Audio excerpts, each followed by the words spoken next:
The solitary pass between the valley of Udun to the north and the plateau of Gorgoroth to the south is guarded by the dread, graven image of Sauron himself, with the great kinds of men held subjugated in chains.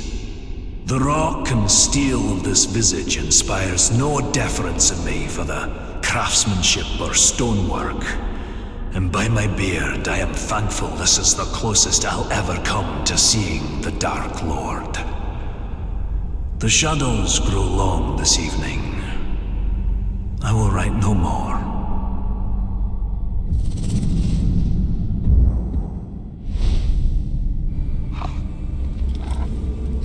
I'd have liked to see Torvin's face when that statue came tumbling down and Sauron's head crashed to earth.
Look in your eyes.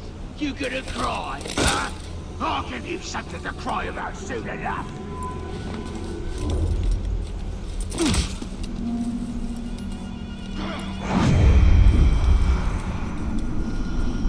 I heard there were 2 Uruk forces on the move, all around Duathan. Among the orcs of Mordor, their greatest are the fighting Uruk-hai. And among them, their vicious captains reign over the tribes and armies with ironclad fists. I've dodged more than one pack of foul Uruk on my hunt to these dire lands, and I've stolen glimpses of the rite of ascension among these foul folk. Only the strongest and most devious lead, slaughtering their own kind until none stand to oppose them. Brutal, savage, dangerous.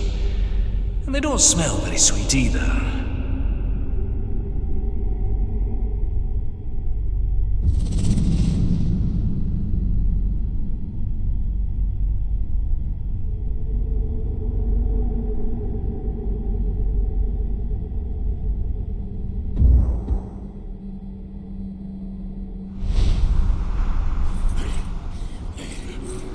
No doom keeps this dwarf from the grave. His first death will be his last, and his courage is impressive.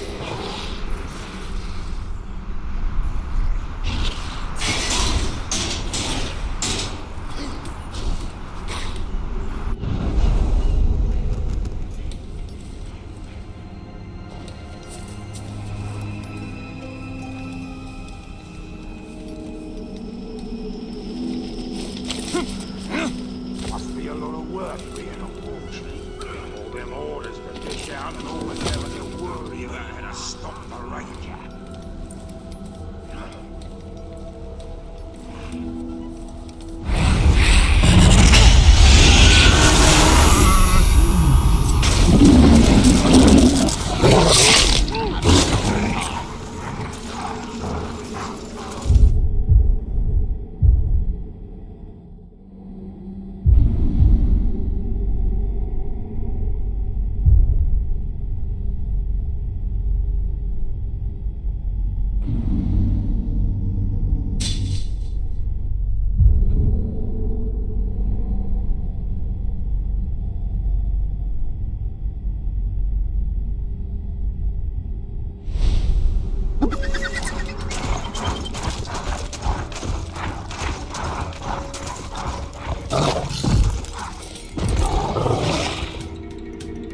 Every ruined monument is a monument to the might of the Uruk.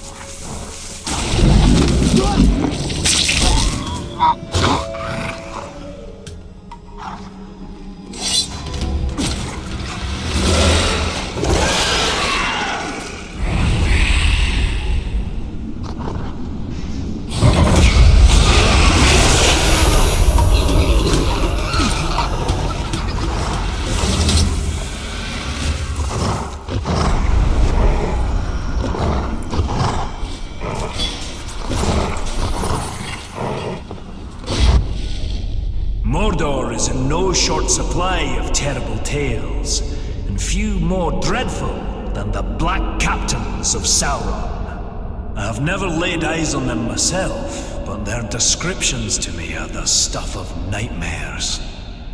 A man trapped in perpetual agony in armor that does not grow with him.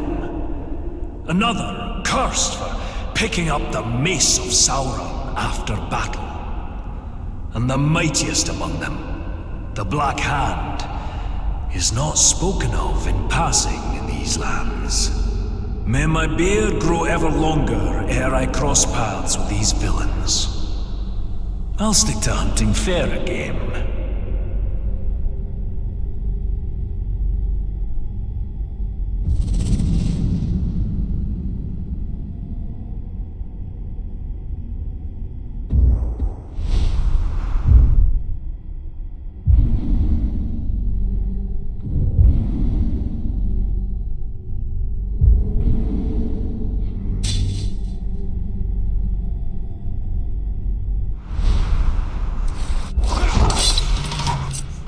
The dwarf shied from the Black Captains, as well he should.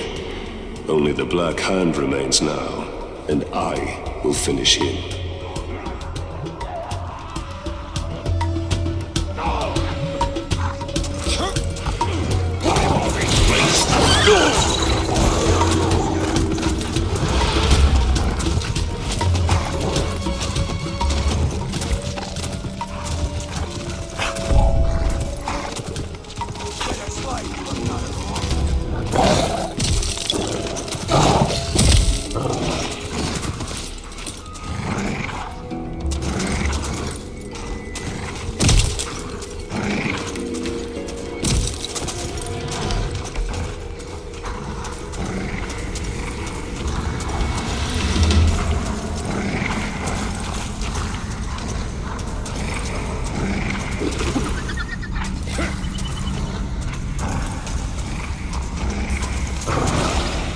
Please let me have some of your water.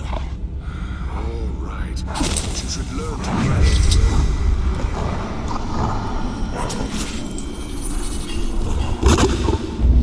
It's the keen edge what cuts the mountain, they say.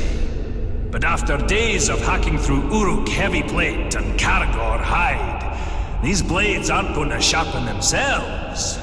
Our weapons are extensions of ourselves and demand respect. A well-honed blade sharpened with a genuine dwarven whetstone can make the difference between being a hunter or the prey. My brother Gorvin once took a swing at a Karagor, and his axe landed with a thud instead of a slide. He lived to tell the tale and has been sharpening his blade every night since then.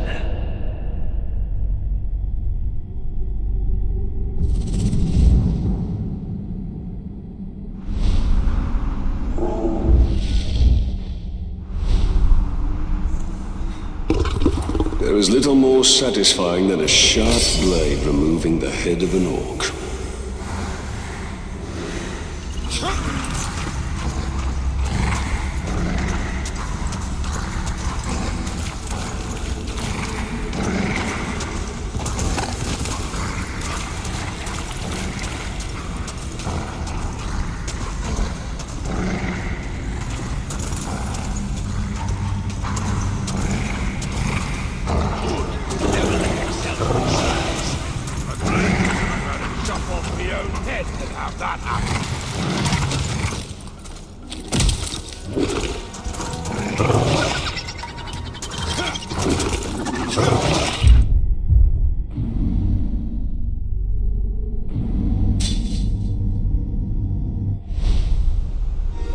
We should all have our own ways that make us unbeatable in battle. I heard that's exactly what we're doing.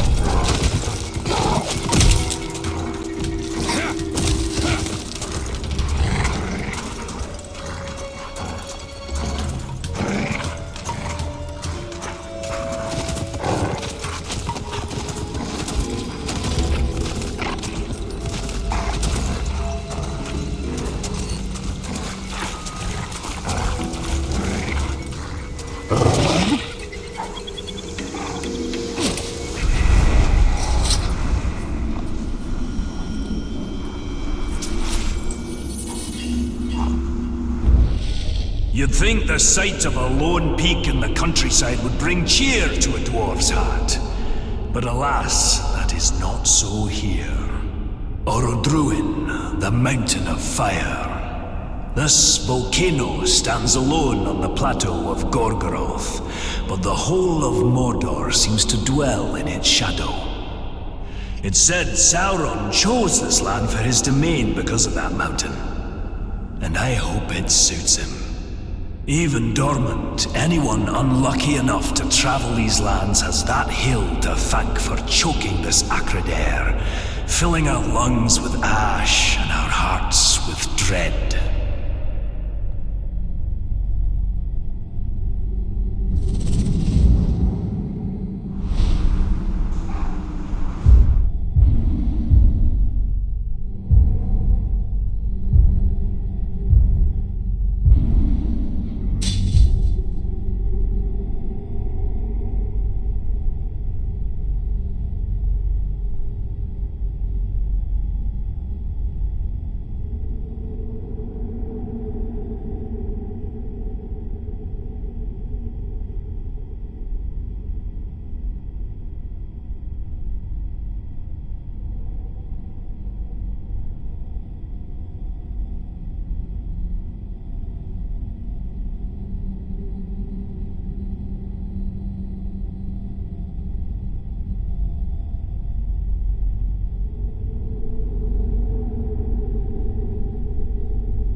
Mount Doom.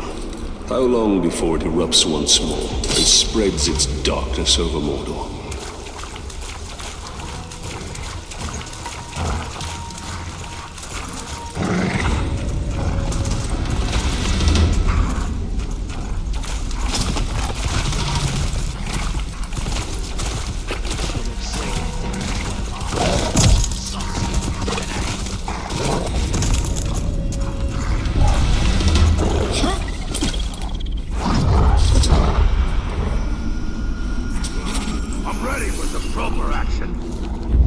If it's worthy game and a respectable trophy you're after, the Caragor roam Mordor in ferocious packs.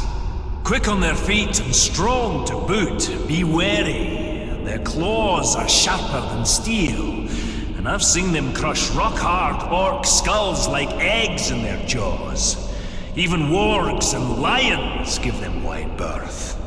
One look at these beasts and you'll know why the pointy ears have named them Bringers of Fear.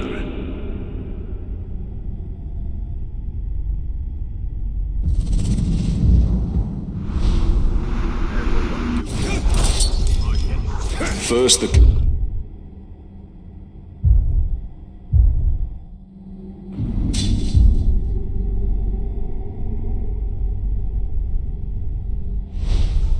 Caragors, now the Caragaths. How many ways has Mordor to kill a man?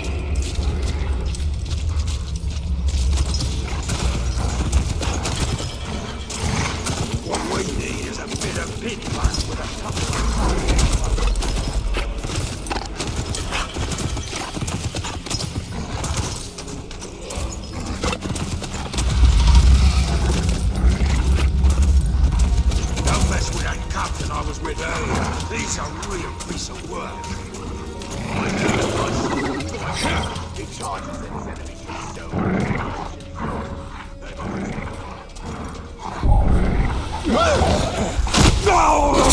I don't think.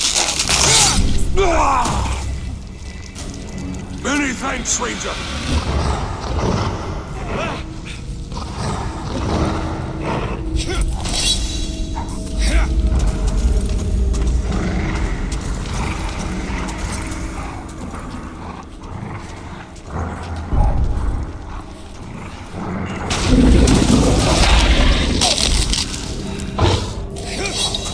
Thank you, Ranger.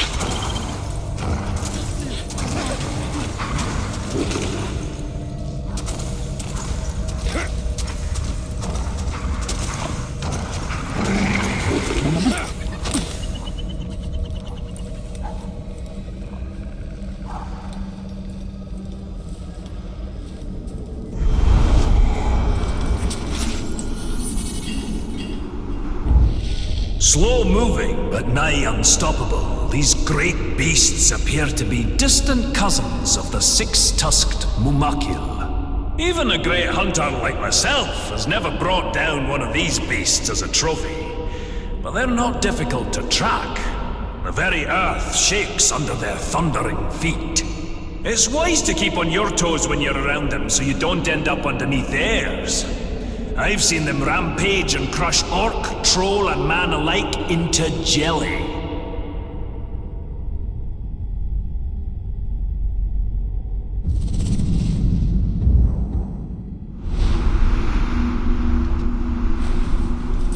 I'm surprised Torvin isn't trying to recruit me into hunting one of those mammoths.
Following orders of the Black Captain, you'll be pit food for the Cadagal.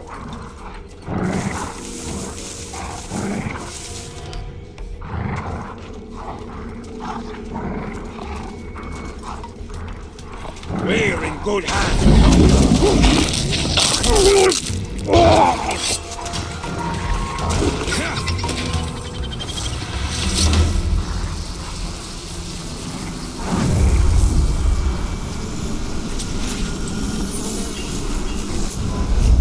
In my travels, I've amassed a worthy collection of treasure and trophies, heads and hides from all manner of foul beast, and even some lovely trinkets from the Second Age. But the whispered tales of one artifact continue to elude me. The legendary Forge Hammer, used by the elves to craft the Rings of Power themselves. The hammers I've found so far in my hunt have brought me no closer to finding the one I seek. Perhaps the spirit of the elves do not want to see their precious artifact in the hands of a dwarf.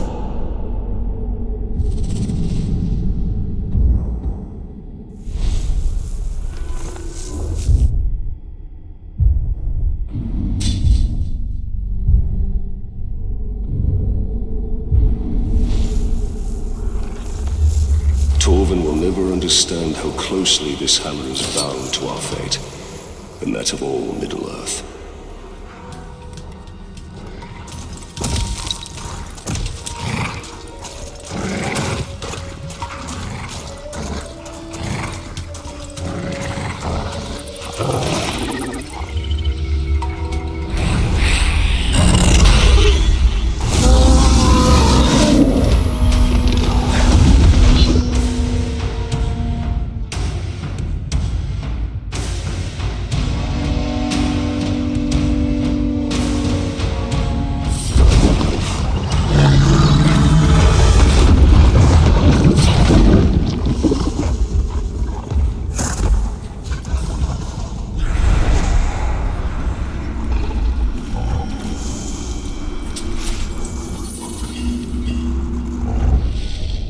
I've met a mysterious man in my travels, a ranger of Gondor named Talion. Over our fire, I asked after his weapons, impressive in their craftsmanship.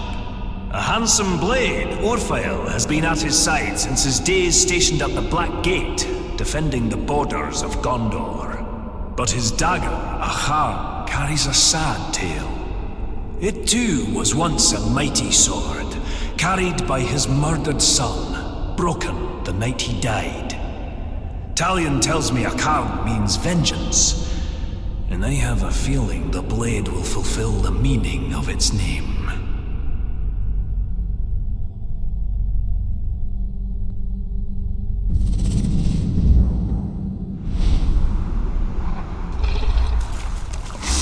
I have slain countless Uruk, but still I seek vengeance.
Few things in Mordor cause even the Uruks and Trolls to quake in fear. And one such beast is the rare horned Graug. Standing nearly 5 dwarves tall, they're nigh unstoppable juggernauts of wanton destruction. Their very skin is tougher than leather, resistant to even the sharpest steel, if you can get close enough to strike a blow. What I wouldn't give for a mithril blade on my next hunt for these dire monstrosities.